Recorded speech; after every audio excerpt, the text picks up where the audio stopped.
2 Timóteo, capítulo 3, versículos 1 até o 5. Diz assim o apóstolo Paulo, inspirado pelo Espírito Santo. Sabe, porém, isto: nos últimos dias sobrevirão tempos difíceis, pois os homens serão egoístas, avarentos, jactanciosos, arrogantes, blasfemadores, desobedientes aos pais, ingratos, irreverentes, desafeiçoados, implacáveis, caluniadores, sem domínio de si, cruéis, inimigos do bem, traidores, atrevidos, infatuados, mais amigos dos prazeres que amigos de Deus, tendo forma de piedade, negando-lhe entretanto o poder, foge também destes.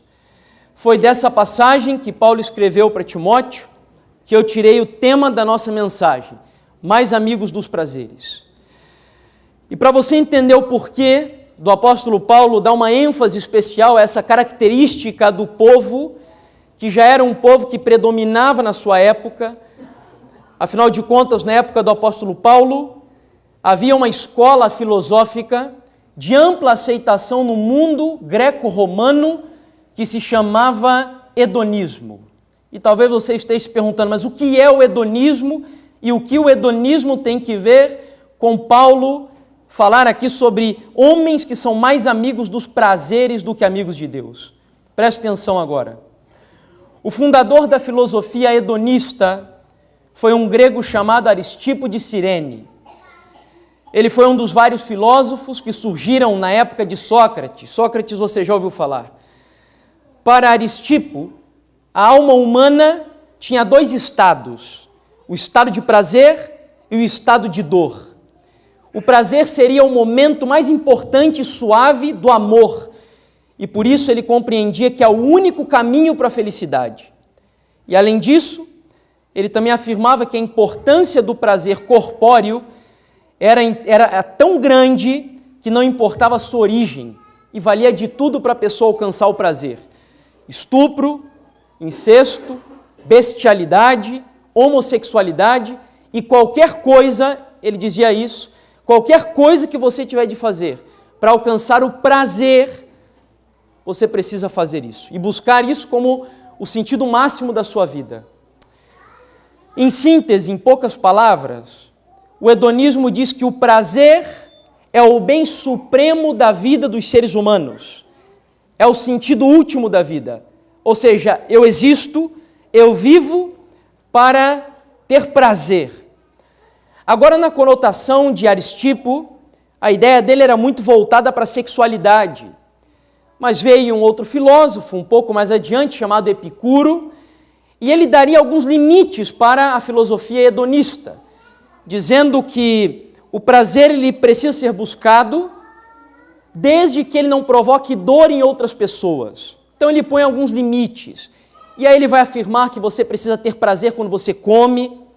Aí o apóstolo Paulo vai, por exemplo, condenar em Romanos e em Filipenses aqueles cujo ventre é o seu Deus. Mas a questão é que, por mais que Epicuro tivesse dado limites ao hedonismo, a essência do hedonismo seguia sendo a mesma. Ou seja, busque o prazer como objetivo máximo da tua vida.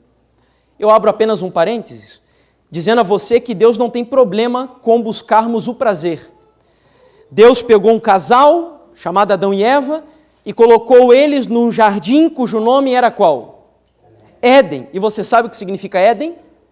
Delícia. Então Deus não tem nada contra o prazer, desde que o prazer esteja ancorado ou respaldado com o racional, com os princípios bíblicos. O problema é, como diz o apóstolo Paulo, quando os homens se tornam mais amantes dos prazeres do que amigos de Deus. E esse era o grande problema que acontecia na época de Paulo. Inclusive, se você pega o livro de Atos, se eu não me engano, no capítulo 17, você vai encontrar Paulo debatendo em Atenas com os filósofos epicureus, ou seja, seguidores de Epicuro.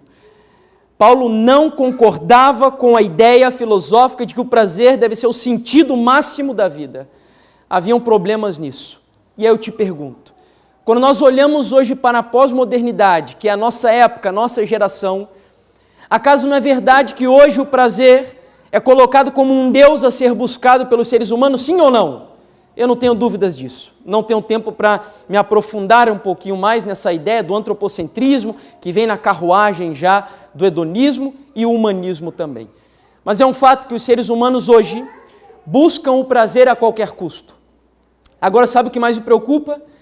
É que a ideia de Aristipo, ela tem raízes nesse retorno à escola filosófica do hedonismo na pós-modernidade. Ou seja, quando o pós-moderno, quando hoje aqueles que vivem na nossa época falam de buscar o prazer, a ênfase maior está na área sexual. E é isso que eu queria tratar com você aqui hoje. Porque os pós-modernos não estão apenas satisfeitos em estimular adultos à erotização, mas eu vou mostrar diversas evidências para vocês aqui, que as crianças são os alvos principais e prediletos do hedonismo e da busca ao prazer sexual da nossa geração que vive no século XXI. E você precisa sair daqui muito ciente disso e disposto a proteger a tua prole, as tuas crianças, os teus filhos. E como eu disse na parte da manhã, marque os teus filhos. Imprima neles a tua identidade, o quanto antes você puder. Porque se você não fizer isso, o mundo está trabalhando para marcar os teus filhos. É isso o que significa o selo de Deus e a marca da besta em essência. Tá? Tem a ver com o caráter, com o molde que ou nós vamos dar aos nossos filhos, ou o mundo dará a eles. É a luta que nós estamos vivendo. E eu queria mencionar e trazer aqui para vocês, para argumentar um pouquinho mais solidamente nessa minha tese aqui de início da mensagem. Recentemente eu li um livro chamado Como Vencer a Guerra Cultural. O autor se chama Peter Kraft, não é adventista, se eu não me engano ele é católico.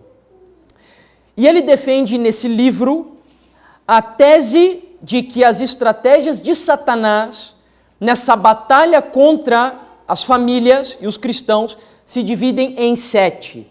E preste atenção aqui na visão dele, quais são as 7 estratégias passo a passo. Uma leva a outra. Primeira, o objetivo último de Satanás, que é o primeiro, é conduzir almas para o lago de fogo. Essa é a grande função dele. Para fazer isso, a segunda estratégia, ele precisa corromper a sociedade e a igreja. Para aqueles que vieram na parte da manhã, a melhor estratégia para corromper a sociedade e a igreja é atacar quem? As famílias, porque a família é o núcleo da sociedade e o núcleo da igreja. Para destruir as famílias, vem o quarto passo. Basta destruir a sua função principal. E qual é a função principal da família? O casamento estável. Para destruir o casamento estável, o que fazer? Vem a quinta estratégia. O casamento é destruído pelo enfraquecimento de sua cola. É aquilo que mantém o casal unido, que é o quê? A fidelidade sexual. E a fim de corromper a fidelidade sexual do matrimônio, vem o sexto passo, a sexta estratégia. A fidelidade é destruída pela revolução sexual. Ou seja, vamos mudar os paradigmas que predominaram na sociedade até uma determinada época sobre sexo. Você tem ideia de quando começou a revolução sexual? Na década de 60. Principalmente com a ascensão de um grupo muito famoso chamado os Beatles. Eles trouxeram um outro conceito totalmente diferente para a sociedade, de sexo, de liberdade para o uso de drogas e etc. E o último passo para a estratégia, a fim de produzir a revolução sexual, ela precisa ser propagada através do quê? Da mídia. E é isso que eu quero mostrar agora para você. Esses passos, eles foram dados, nós já estamos em estágios muito avançados, eu diria que já estamos no último. E eu quero começar a mostrar para vocês algumas evidências. A primeira delas é uma matéria que passou no dia 4 de setembro de 2016 no Fantástico. O interessante é que quando eu fui na internet buscar o título dessa matéria, ela é bastante confusa. É difícil até de entender o que aconteceu ali nesse caso, mas olha o que diz a matéria. Mulher oferece o ventre para bebê de filho gay com o marido francês dele. Eu não sei se você entendeu, porque é até difícil explicar o que aconteceu ali nesse caso. Eu vou mostrar um vídeo já para você. Mas, só para você conseguir compreender e captar a ideia, havia um casal cujo um deles era brasileiro, outro francês, e eles resolveram ter um filho. E lá na França, a barriga de aluguel não é permitido. E eles vieram até o Brasil com esse propósito. Chegaram aqui, foram até a mãe do rapaz brasileiro e pediram para a mãe usar o seu útero para fecundar essa criança. Ou seja, em síntese, deixa eu te explicar aqui. O pai dessa criança, na realidade, deveria ser o irmão dele. A mãe dela, na teoria aqui dessa família fictícia e diluída, é a avó. E o outro que deveria ser a mãe, também é um homem dentro do lar. Então eu fico pensando o que acontecerá com essa criança quando ela estiver um pouquinho mais madura e crescida.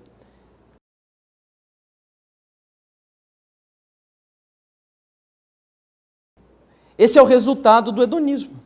É a busca pelos prazeres sem limites. E eu fico imaginando que nós só estamos no começo disso. Onde nós vamos chegar? Eu já estava com a mensagem pronta, quando ontem, fazendo as minhas atualizações de notícias, leituras, eu me deparei com uma outra notícia. Aqui no Brasil, também, um casal, se eu não me engano, lá de Pernambuco, tiveram um filho. E o título da matéria do jornal Globo dizia assim: a sociedade tem que abrir a mente.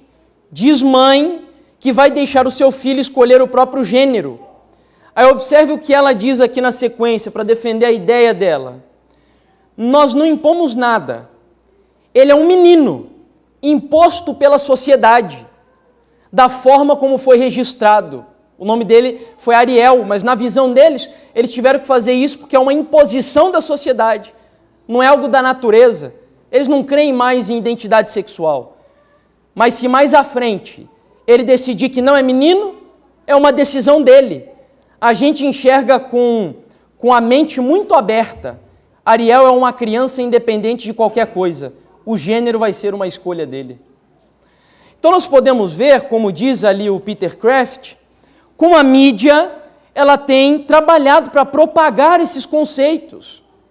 Como a mídia tem atuado para impregnar na minha e na tua mente que isso tudo é normal, que nós devemos tolerar esse tipo de coisas. Sabe que para conseguir levar a cabo os seus propósitos de destruição da família, o inimigo ele precisa ser muito sutil, como eu comentei pela manhã. E eu tenho dois textos aqui para mostrar a vocês que, munido dessa informação e conhecendo isso, Satanás ele trabalha exatamente da maneira como eu já vou lhe dizer aqui na sequência. O texto são dois. O primeiro se encontra no livro Grande Conflito, capítulo 34, e diz assim: é uma lei tanto da natureza intelectual como da espiritual, que pela contemplação nós somos o quê? Transformados. Isso é lei, é uma regra. Eu, antes de me converter, por exemplo, eu era fã de um cantor de rap chamado Eminem. Não sei quantos aqui já ouviram falar dele. Eu gostava muito das músicas dele, dançava hip hop e tinha vários álbuns. Você entrava no meu quarto, tinha posters dele dentro do meu quarto. E eu me vestia exatamente como ele. A minha boca parecia um vaso sanitário de tanto palavrão que eu falava. Tanto palavrão, porque quem conhece as músicas dele, ele fala muito palavrão. Mas tem um detalhe assim que foi o que mais me chamou a atenção, depois eu fui compreender isso. Eu tinha alguns problemas de relacionamento com a minha mãe, no sentido de que eu não aceitava de maneira nenhuma que minha mãe desse a última palavra quando ela brigava comigo. Eu tinha sempre que responder ela, e sempre aumentava a voz cada vez mais nas minhas discussões com a minha mãe. E o Eminem, ele vem de um lar bastante desestruturado, e tem um álbum dele, e nesse álbum tem uma música que se chama Clean Out My Closet, que em uma tradução literal seria limpando meu armário, mas é uma expressão em inglês. Essa expressão significa desabafando.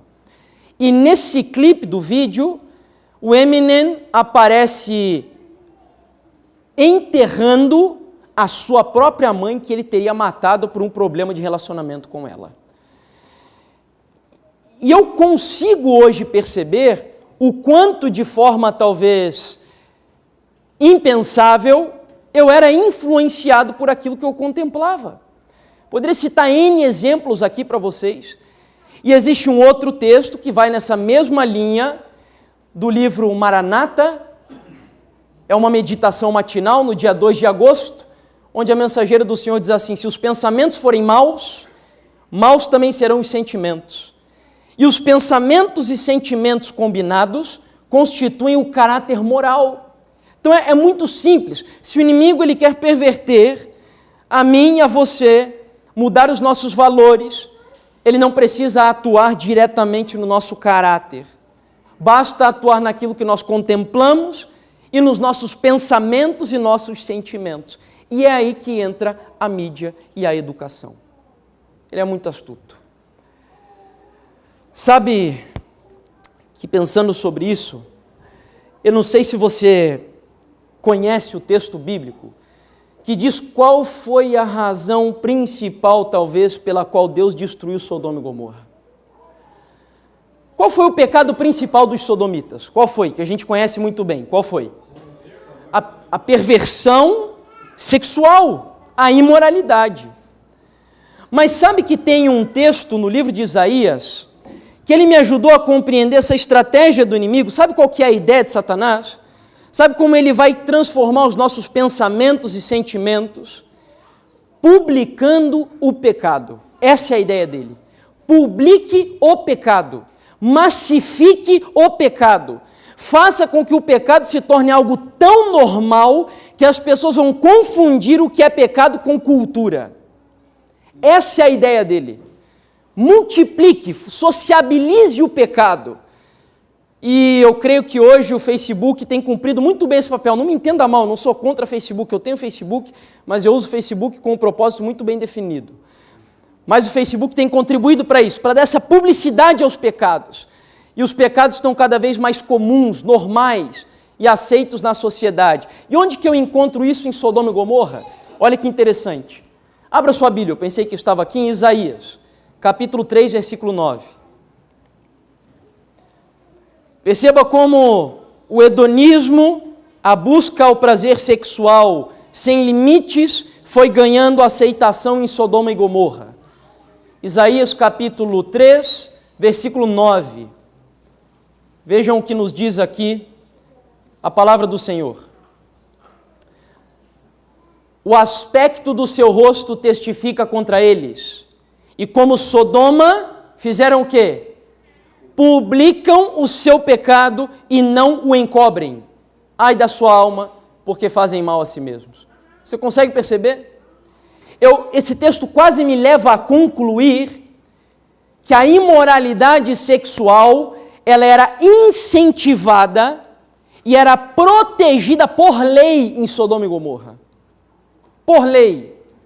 Talvez seja por isso que quando Ló se negou a entregar os anjos para aquelas pessoas, aquele grupo de pessoas que estava ali do lado de fora, que eles tenham dito: olha, se você não entregar a eles, nós faremos contigo pior ainda. A impressão que dá é que haviam leis que protegiam a imoralidade sexual, porque o pecado era público, e era tão público que crianças, jovens, idosos estavam envolvidos nisso que eu chamo de uma rede social, onde todos os habitantes de Sodoma, com exceção de alguns poucos, participavam desse problema. E eu digo todos com bastante segurança, porque o texto do livro de Gênesis, no capítulo 19, olha o que diz aqui. O texto do livro de Gênesis, capítulo 19, verso 4 ao 5, diz assim: mas antes que se deitassem, os homens daquela cidade cercaram a casa. Os homens de Sodoma, tanto os moços como os velhos, sim, quantos? Quantos, irmãos? Todo o povo, de todos os lados, e chamaram por Ló e lhe disseram: onde estão os homens que à noitinha entraram em tua casa? Traze-o aqui para nós, para que façamos o quê? Abusemos deles. Olha que coisa absurda. Eles estavam tão cegados naquele hedonismo desenfreado, que mesmo, e essa cegueira não era só física, mas era espiritual, mesmo quando os anjos os cegaram fisicamente, a Bíblia diz que eles não se arrependeram. A Bíblia diz que eles começaram a buscar pelas paredes da casa de Ló onde que estava a porta, porque eles queriam entrar a todo custo para abusar daqueles mensageiros da justiça de Deus. E isso foi sendo disseminado pouco a pouco em Sodoma e Gomorra. Nós temos muitos textos bíblicos que mostram como a situação de Sodoma era terrível, queridos. Um outro texto, por exemplo, que eu apenas cito para você, precisa abrir, fique à vontade se você quiser, mas é um texto de 2 Pedro, capítulo 2, versículo 12 até o 14. O texto diz assim, preste atenção, olha a descrição que é feita dos habitantes de Sodoma e Gomorra. Esses, todavia, como brutos irracionais. A Bíblia diz que os sodomitas eram como animais, naturalmente feitos para presa e destruição, falando mal daquilo em que são ignorantes, na sua destruição também hão de ser destruídos, recebendo injustiça por salário da injustiça que praticam, considerando como prazer a sua luxúria carnal em pleno dia. E eu vejo isso quase se cumprindo ao pé da letra. Eu me lembro quando era criança ainda haviam leis na mídia me fugiu a palavra agora, quando você tem censura, haviam leis de censura e essa censura está caindo cada vez mais. Vou mostrar para vocês aqui já um pouquinho mais adiante algo que aconteceu lá na França, permitindo agora filmes com cenas pornográficas, inclusive para crianças. E é por isso que, deixa eu abrir um parênteses aqui rápido, porque senão vou esquecer de fazer esse comentário. Eu preciso falar isso para você. Pela manhã eu fiz um comentário muito breve, dizendo que a imoralidade sexual não é apenas algo do acaso, não é apenas uma estratégia espiritual satânica que nós conhecemos, mas ela foi materializada e foi instrumentalizada através de uma filosofia. O maior expoente, talvez, dessa ideologia da destruição da família é Marx, como eu comentei pela manhã. No seu primeiro livro, publicado, curiosamente, próximo do ano em que Deus levantava um movimento religioso verdadeiro no planeta Terra, que foi em 1844, foi publicado o primeiro livro de Marx, que foi o Manifesto Comunista. E no Manifesto Comunista, se você ler, ele contempla essa ideia da abolição da família, porque Marx defendia o seguinte conceito: as sociedades vivem uma luta de classes, dizia ele. E essa luta de classes, ela vem sendo desenvolvida ao longo de várias gerações. E na época dele ele dizia que essa luta era materializada, representada por um conflito entre burgueses, que são os empresários, e os proletários, que são os trabalhadores.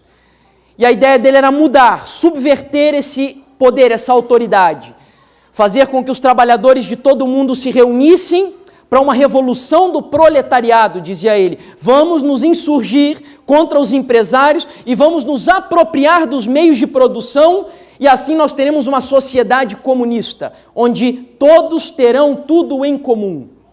Isso na teoria é muito bonito, mas é ilusório e é antibíblico. Porque a diferença de classes Deus permitiu desde a entrada do pecado. Não sei se você já estudou sobre isso, mas isso é bíblico. A diferença de classes, ela é a vontade de Deus, para que ricos ajudem os pobres e pobres trabalhem para os ricos.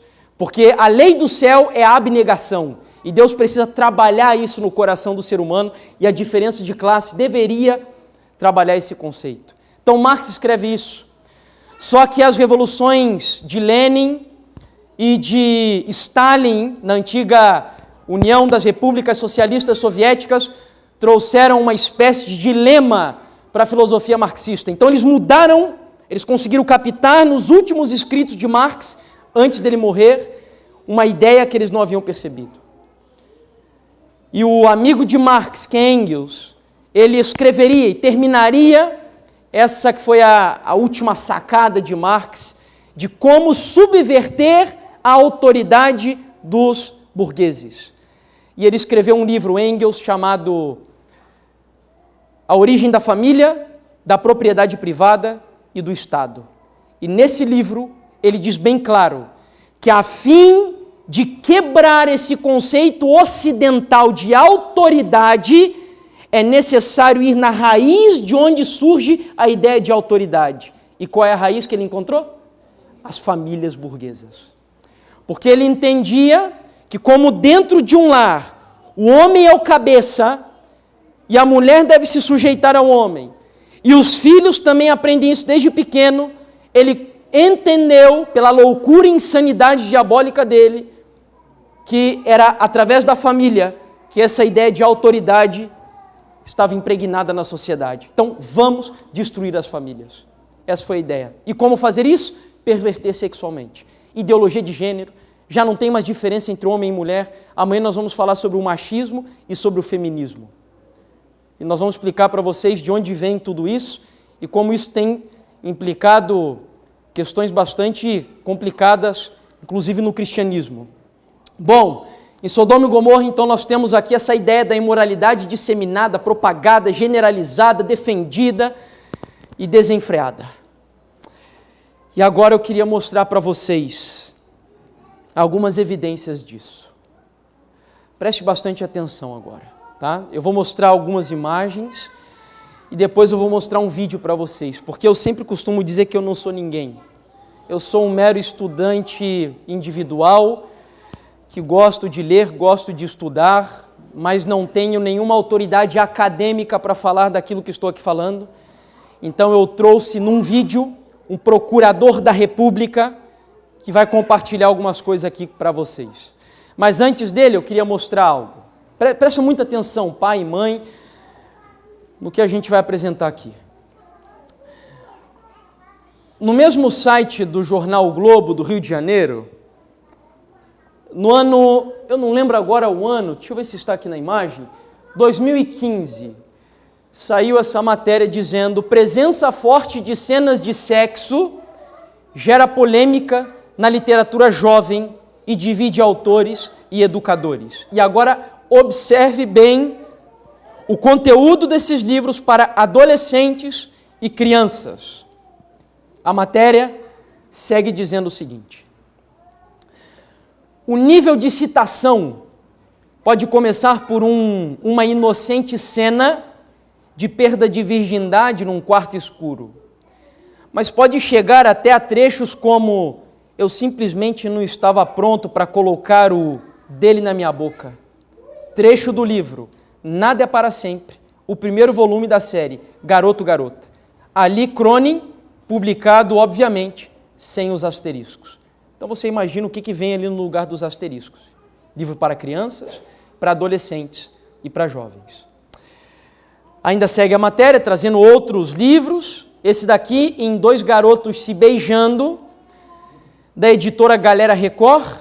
O nome do cara é do autor Davi Leviathan. Ele diz assim, em um dos trechos do livro: ele viu tantas cenas dos caras fazendo isso, que ficou de duro com eles fazendo isso e se masturbou com eles fazendo isso.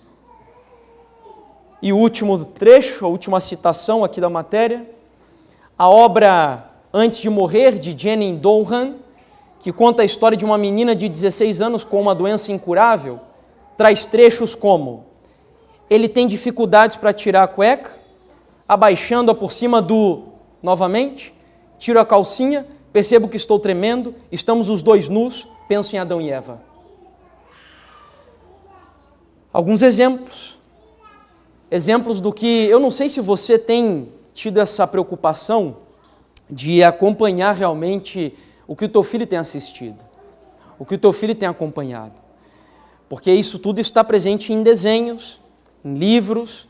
Já tivemos aqui no Brasil vários materiais didáticos de escolas públicas aprisionados pela Polícia Federal, ensinando conceitos como esse para as crianças. Por isso que eu volto a apelar o que eu apelei aqui na parte da manhã: pai e mãe, se for necessário você viver de maneira mais simples, se for necessário você ter um pouquinho mais de escassez monetária, para você dedicar tempo para a tua família, faça isso, pelo amor de Deus. Dedique tempo para os teus filhos, eduque dentro de casa, prepare eles para ir para o céu. Olha só isso, algo que faz parte da cultura aqui na nossa sociedade brasileira, que sabemos que é uma festa com uma conotação pagã, mas não deixa de ser algo cultural, a festa junina, em uma escola de Santa Maria, lá no Rio Grande do Sul. Olha que interessante, casamento caipira gay é encenado em festa de escola de Santa Maria, para crianças do 9º ano.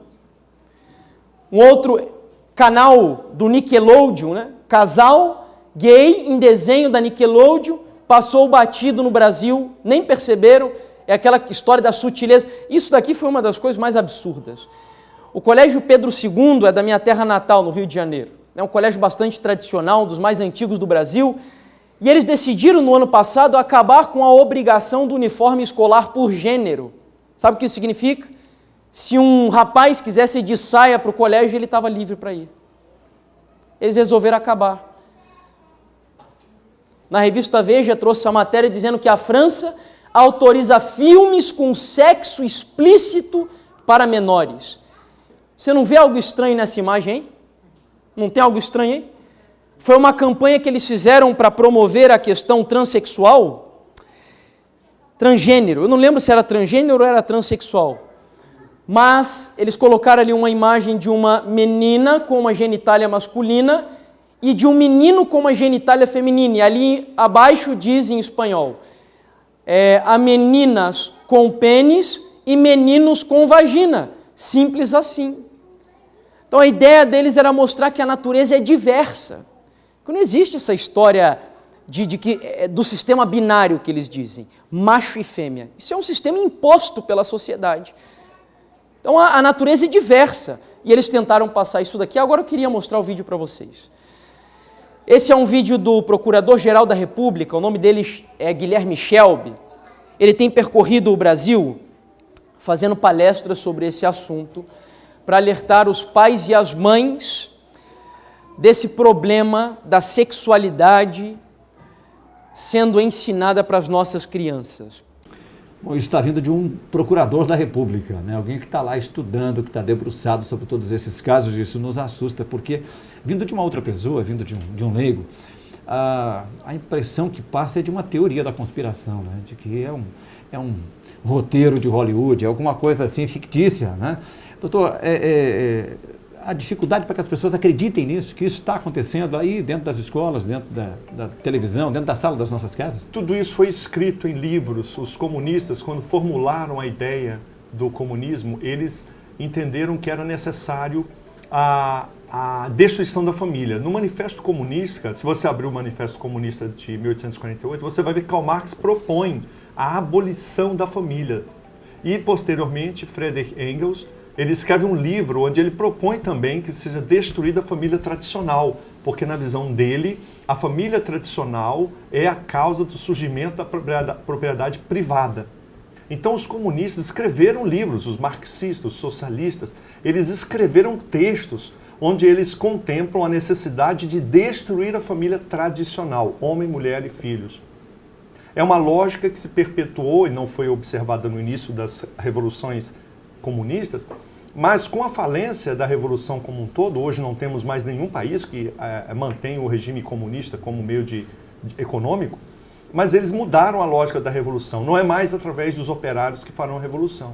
A revolução agora é feita através das escolas, da mente das crianças. Nós temos uma ação recente da Presidência da República. A presidente Dilma publicou no Diário Oficial uma resolução, o procurador que o senhor deve ter conhecimento dela, dizendo o seguinte, que criança, a partir da mais tenra idade, ela tem o direito de decidir dentro de uma sala de aula se ela deve ou não ser chamada pelo chamado nome social. Ou seja, se o João quiser ser chamado de Maria, a professora é obrigada a chamá-lo de Maria lá na chamada ou quando ele vai ao quadro. Também os funcionários da escola, também os colegas devem chamar de acordo com o nome social. Uma outra determinação lá, junto nessa resolução, eu estava lendo, essa criança tem o direito a usar o uniforme de menino ou de menina, ela que escolhe. E também tem o direito de usar o banheiro dos meninos ou das meninas. Isso é uma resolução da Presidência da República. Como é que se comporta um diretor de escola? Como é que se comporta um professor diante de uma resolução da presidente? Veja que o Guia Escolar de 2011 da presidente Dilma já contempla a implantação ilegal e inconstitucional, mas contempla o Guia Escolar de Proteção da Criança, 2011, primeiro ano do governo da presidente Dilma, já contempla o princípio da pedofilia. Foi implantado de forma inconstitucional e ilegal, mas está nos registros da educação brasileira, especialmente infantil e fundamental, o direito ao prazer sexual da criança. Isso é o que os pedófilos defendem.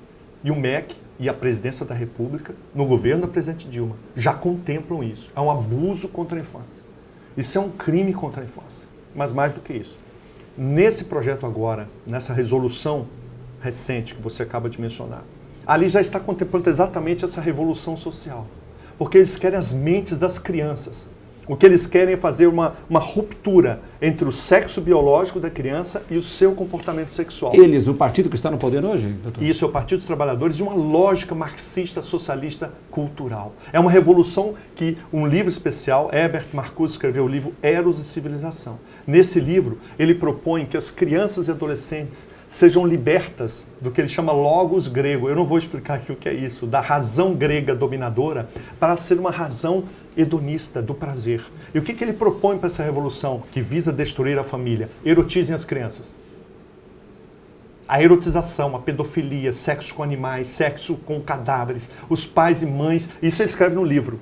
Então, o que nós estamos assistindo, e essa figura dessa regulação, onde a criança agora tem autonomia de vontade e autonomia sexual, isso é o princípio da pedofilia, que na verdade é um instrumento da revolução. Porque erotizar crianças vai gerar crianças que vão estar muito pouco abertas a formarem família. A mente vai ser alterada, porque a psicologia explica que crianças erotizadas são crianças que têm comprometimento da sua cognição. A criança que é erotizada, em tenra idade, ela vai ter um desenvolvimento intelectual, afetivo, aquém do que teria. Então nós estamos observando uma política de Estado de degradação do entendimento, da afetividade, da intelectualidade das crianças, com um propósito abusivo. O pretexto é nobre, defender as minorias, combater o preconceito. Mas, na verdade, o que eles estão fazendo é uma profunda degradação, porque menino é menino e menina é menina. E eles estão querendo exatamente romper a noção de sexualidade, a noção de masculinidade nos meninos e de feminilidade nas meninas. Os materiais didáticos, e prestem atenção, isso não é só do Brasil, isso é da ONU. Os materiais que vêm da Unesco já contemplam esta ideologia cultural, ideológica, disfarçada. E é o que você falou no início. Nós não temos problemas com ideologias, seja ela socialista, seja ela marxista, seja ela conservadora ou liberal, não, mas que ela seja clara, que ela não esteja travestida, e até eu uso o termo com... Então, está travestida de direitos humanos uma política abusiva de instrumentalização das crianças para a sexualidade. Esses grupos ideológicos até podem brigar, mas deixem as nossas crianças fora da briga. Deixem fora dessa guerra, é isso? Eu costumo dizer, brigue com gente grande, as crianças não devem ser tocadas. A besta que sobe do mar e a besta que sobe da terra, eles vão combater juntos uma outra instituição edênica. Qual é a instituição edênica que será combatida pela besta do mar e da terra? Qual é? Qual é? Não ouvi? O sábado. Essa é a instituição edênica que será combatida pela besta do mar e da terra. Mas tem uma outra besta, também no Apocalipse, que ela combate a outra instituição edênica. E qual é a outra instituição edênica? A família. E que besta é essa? A besta que sobe do abismo, de Apocalipse 11. E para quem nunca estudou, sugiro que assista o programa Bíblia Fácil para ter uma ideia de quem é a besta que sobe do abismo. E o capítulo 15 do livro Grande Conflito, você vai encontrar que a besta que sobe do abismo, ela teve a sua origem, sabe quando? Na Revolução Francesa. E quais eram os ideais, o grito dos revolucionários na França? Você se lembra? Liberdade, igualdade e fraternidade. Parece muito bom, parece muito ético, mas foi exatamente dali, filósofos como muitos, que começaram a transmitir para a sociedade esses ideais que estão sendo impregnados, infestados na nossa geração. Volto a repetir. Se você tem a oportunidade de colocar o teu filho numa escola adventista, coloque. Se você não pode ir numa escola adventista, busque pelo menos alguma escola confessional. O que é uma escola confessional? Uma escola confessional cristã. Uma escola cristã. Eu estudei, por exemplo, em uma ali no Boqueirão. Na época eu não era ainda adventista também. Mas o melhor de tudo, volto a repetir, eu não sou dessa área, então não vou me arriscar a falar sobre isso aqui, mas estude um pouquinho mais e se informe sobre o homeschooling, que é a escola nos lares. No mês de maio, como comentamos pela manhã, saiu uma matéria sobre isso na revista Adventista, falando sobre qual é a visão, como que está esse processo aqui no Brasil, tá? Leia um pouquinho sobre isso, se informe sobre isso. Não se arrisque nessa área se você não tem capacidade, mas isso seria o ideal, até um determinado momento, pelo menos para aqueles que têm crianças pequenas. Mas do contrário, busque escola adventista, escola confessional. Ou se não, prepare muito bem o teu filho. Muito bem o teu filho. E isso serve de alerta também para você que é pai e mãe de jovens que estão entrando no universo acadêmico. Eu hoje estava almoçando na casa da Raquel e do César e eu comentava um dado que eu li recentemente dizendo que cerca de 64% dos jovens cristãos que entram nas universidades saem de lá deixando de acreditar em Deus. 64%, principalmente universidades federais, porque são aquelas que defendem com um braço de ferro essas ideologias que estamos vendo aqui. E eu preciso encerrar fazendo mais alguns comentários, mostrando um último vídeo para vocês. Ló, ele demorou demais para perceber a gravidade do hedonismo impregnado em Sodoma e Gomorra. Demorou demais, queridos. Demorou demais. Ló perdeu a família inteira dele. Inteirinha. A família inteira corrompida. Haviam algumas filhas que não quiseram nem sair de Sodoma. As outras duas que saíram, vocês sabem bem o que fizeram, né? Mantiveram relação sexual com o próprio pai delas. Embriagaram o pai e depois se relacionaram e deram origem aos dois povos mais ferrenhos inimigos do povo de Deus, os amonitas e os moabitas.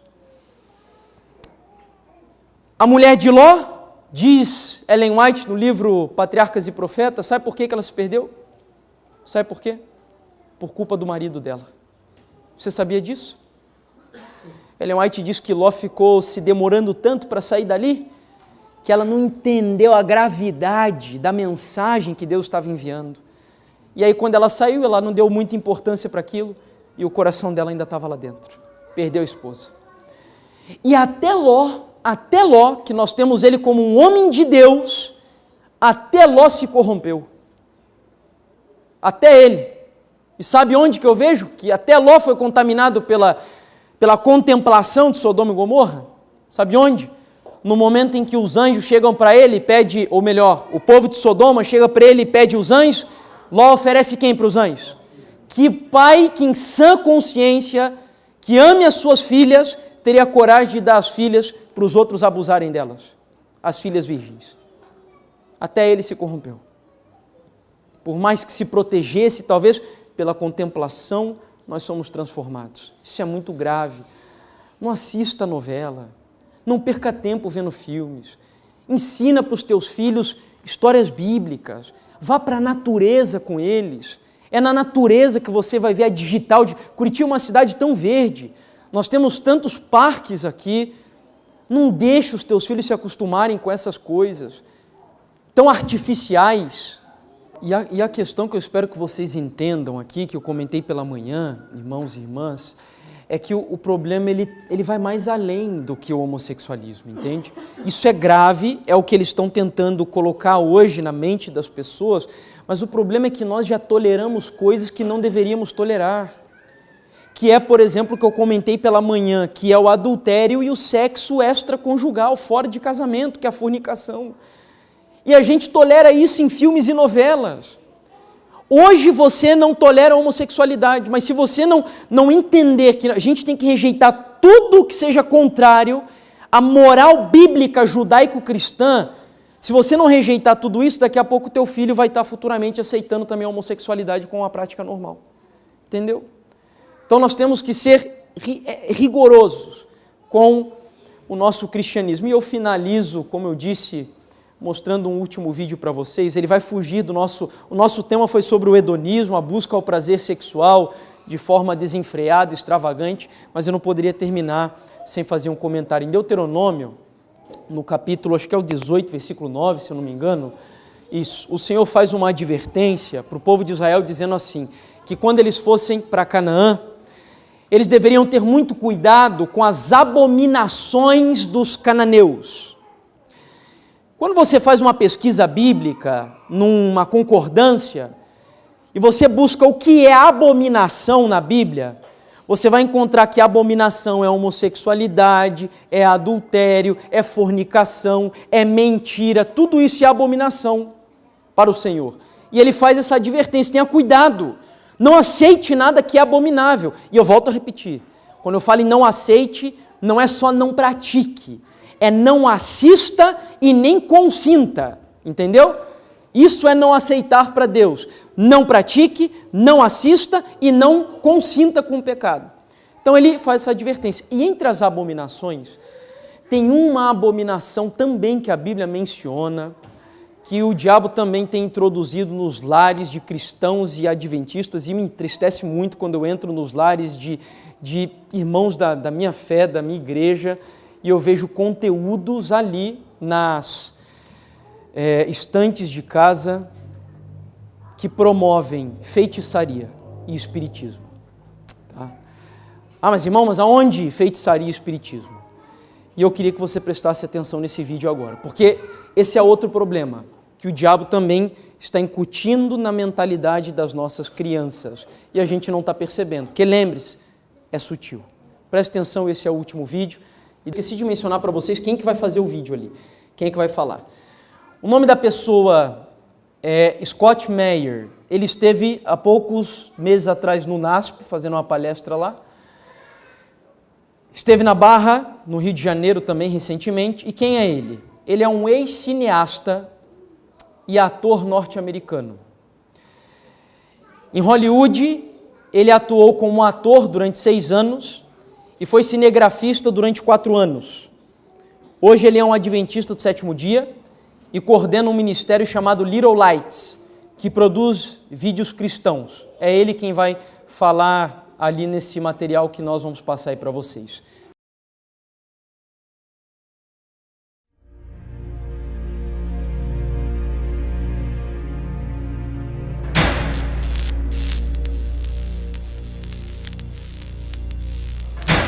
A Disney é especialista quando o assunto é fazer produtos aparentemente familiares.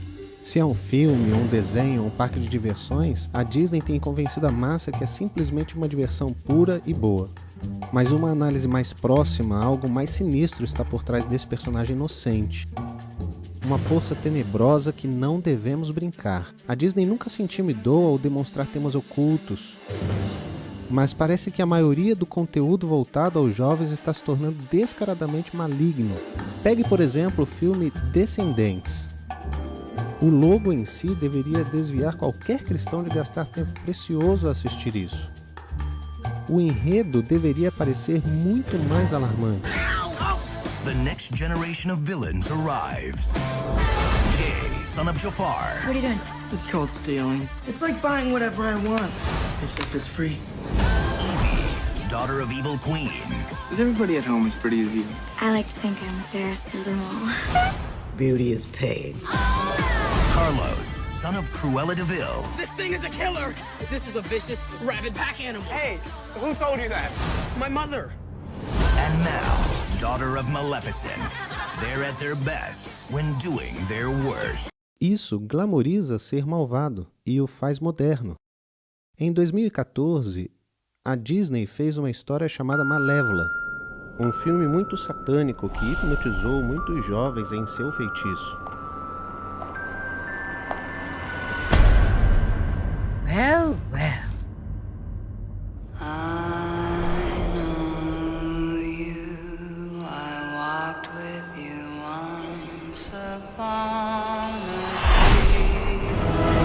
is evil in this world. Hatred and revenge.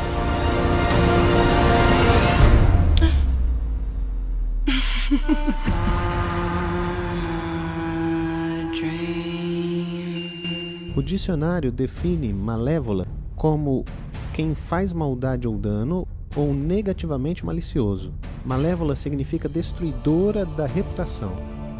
A Bíblia fala sobre um ser malévolo que busca nos fazer dano. Em 1 Pedro 5,8 diz: Sede sóbrios, vigiai. O vosso adversário, o diabo, anda em derredor, rugindo como leão e procurando a quem possa tragar. Se considerar os comentários do trailer do filme Malévola na página do YouTube, eles revelam o seu efeito em seus telespectadores. Uma comentarista com o nickname Cristiana Alexia escreve isto: Eu geralmente gosto de pessoas boas nos filmes, mas como não gostar dessa vilã maravilhosa que é representada por Angelina Jolie? A Bíblia é muito clara quanto feitiçaria e bruxaria, e nos adverte a não participarmos disso. A Bíblia diz em Deuteronômio 18, de 10 a 12: Entre ti não se achará quem faça passar pelo fogo a seu filho ou a sua filha, nem adivinhador, nem prognosticador, nem agoureiro, nem feiticeiro, nem encantador, nem quem consulte um espírito adivinhador, nem mágico, nem quem consulte os mortos, pois todo aquele que faz tal coisa é abominação ao Senhor.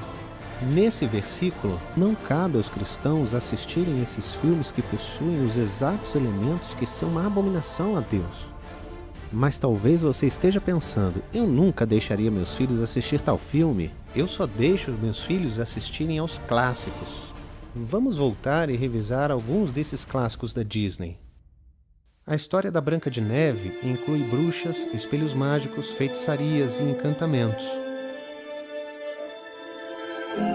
Slave in the magic mirror, come from the farthest space. Through wind and darkness, I summon thee. Speak! Cinderela. Até na cena de abertura, eles mostram que é uma história encantadora sobre magia. A Bíblia é clara: nada de encantador, nada de magia. Na Pequena Sereia, há bruxas, há feitiços. Na história de Pocahontas, ela consulta um espírito familiar da árvore para guiá-la. But Grandmother Willow, what is my path? How am I ever going to find it? Your mother asked me the very same question. She did? What did you tell her? I told her to listen. All around you are spirits, child. They live in the earth, the water, the sky. If you listen, they will guide you. Jasmine deveria se casar com um príncipe, mas ao invés disso, se apaixona por um ladrão. Aqui também há magia e feitiçaria. O melhor amigo da Mulan é um dragão vermelho que mente para ela e fala com os mortos, o que é necromancia. A Princesa e o Sapo fala sobre voodoo.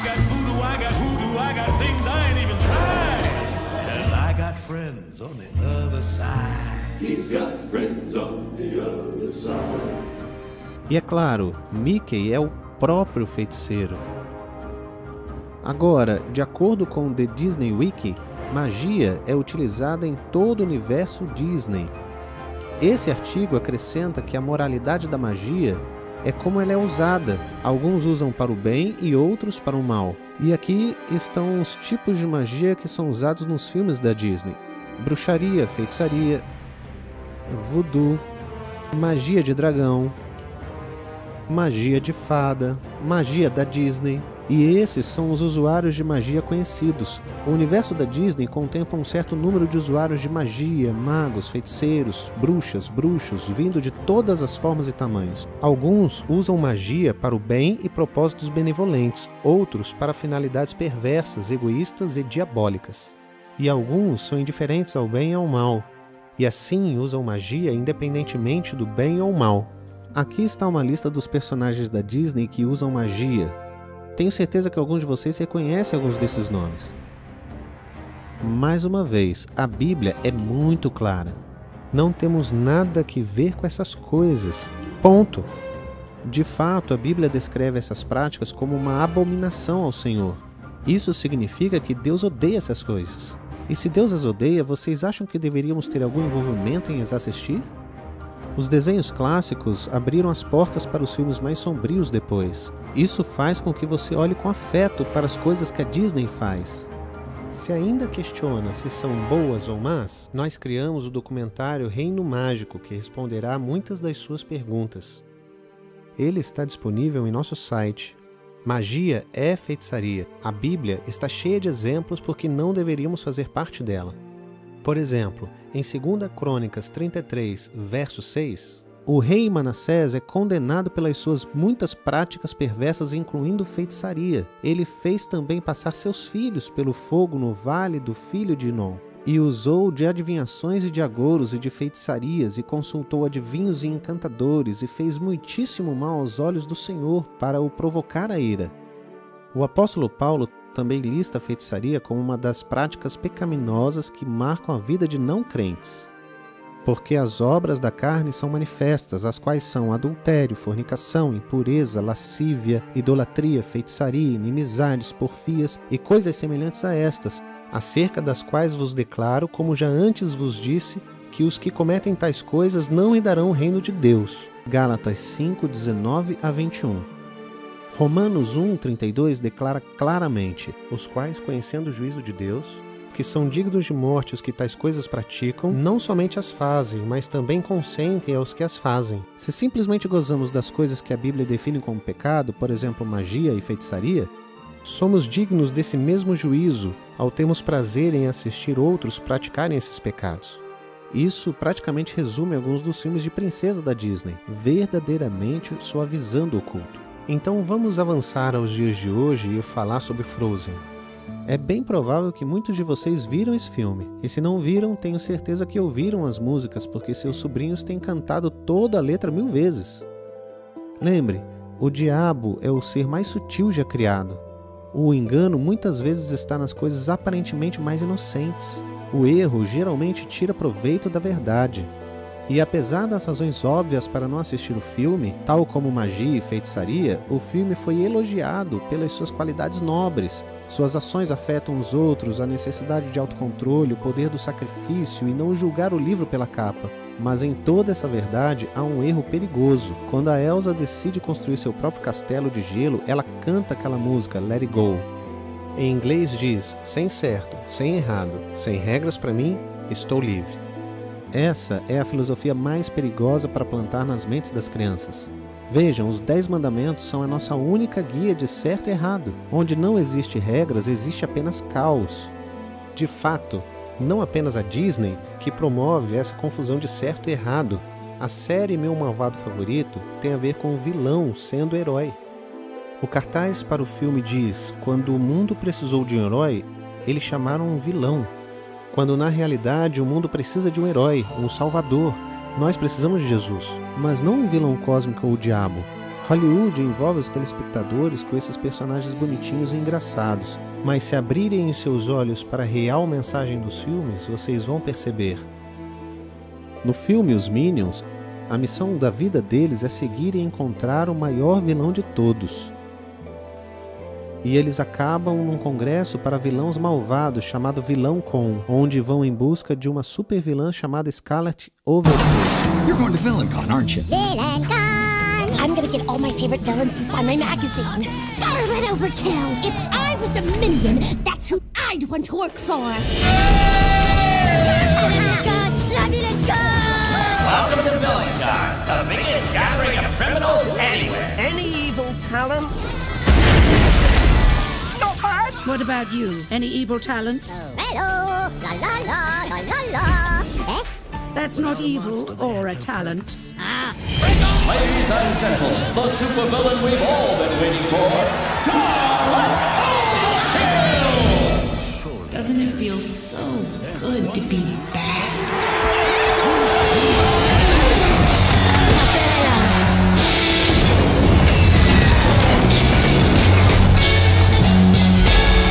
O que me surpreende em filmes como esse é que, quando as palavras saem da sua boca, não é tão bom ser mal.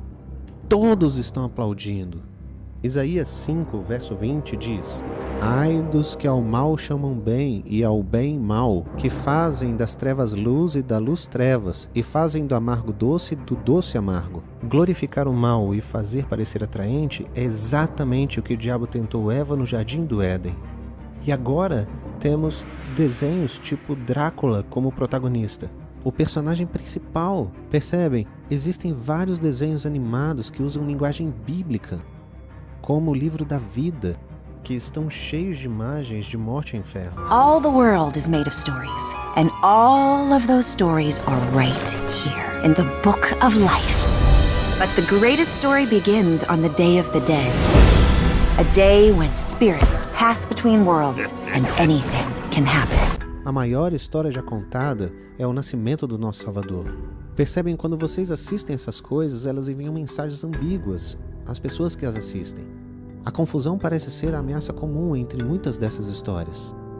A maioria desses exemplos que foram mostrados a vocês tem feito do diabo o salvador atraente. Se você e seus filhos gastam horas assistindo esses tipos de desenhos animados, é provável que seu desejo pela justiça de Cristo será corrompido.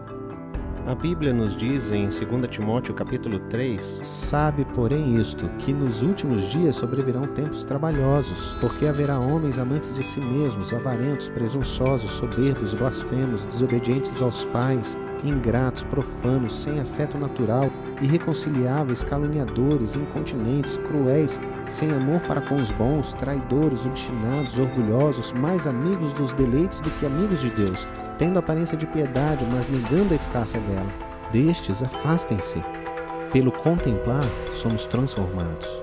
Quando assistimos essas coisas, nós assumimos suas características. E desse tipo de mal, desvie o seu olhar disso.